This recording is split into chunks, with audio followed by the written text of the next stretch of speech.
ইসরায়েলে যে কোনো ক্ষেপণাস্ত্র হামলা ঠেকাতে সবার আগে নাম আসে আয়রন ডোমের।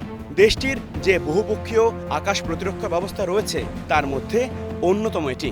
আয়রন ডোমকে ফাঁকি দিয়ে ইসরায়েলে ক্ষেপণাস্ত্র হামলা চালানো খুবই কঠিন। যদিও ইরানের হাইপারসনিক ক্ষেপণাস্ত্রের কিছু কিছু আতঙ্ক তৈরি করেছে ইসরায়েলে, বিশেষ করে দেশটির হাইফা, তেল আবিবে প্রতিদিনই মাঝে মধ্যে পড়ছে ইরানি ক্ষেপণাস্ত্র, যা নিয়ে জায়নবাদী দেশটির জনমনে নানা শঙ্কা ভর করেছে। এই শঙ্কা ভয় ডর আরও বাড়িয়ে দেবে নতুন আরেকটি খবর। ইরানের রাষ্ট্রীয় সংবাদ মাধ্যম ইরনার দাবি, ইসরায়েলের আয়রন ডোম সফলভাবে হ্যাক করা হয়েছে। তবে এ নিয়ে কোনো প্রতিক্রিয়া এখনও জানায়নি ইসরায়েল। এটি সত্য হলে ইরানের ক্ষেপণাস্ত্রের সক্ষমতা আরও বেড়ে যাবে।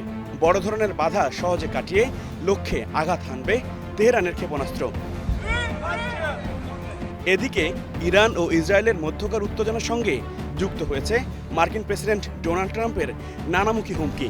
তার দাবি, ইরানের আকাশ পুরোটাই যুক্তরাষ্ট্রের নিয়ন্ত্রণে রয়েছে। তবে ইসরায়েলকে সঙ্গে নিয়ে ইরানে হামলার বিষয়ে যুক্তরাষ্ট্রকে হুঁশিয়ারি দিয়েছেন ইরানের সর্বোচ্চ নেতা আয়াতুল্লাহ আলী খামেনি।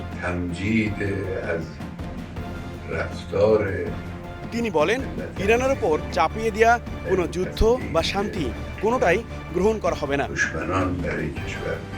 খামেনি বলেন, যুক্তরাষ্ট্র যদি ইরানে আক্রমণ করে বসে তবে এর পরিণাম হবে অত্যন্ত ভয়াবহ। যুক্তরাষ্ট্রের ভাগ্যে নেমে আসবে এক অকল্পনীয় পরিণতি, যার ক্ষতিপূরণ করা ট্রাম্পের পক্ষে কখনোই সম্ভব হবে না।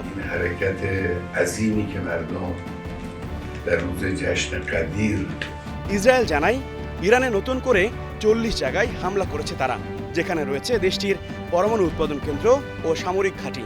জবাবে তেহরান ছুড়েছে Rafale drone. HROV, Star news.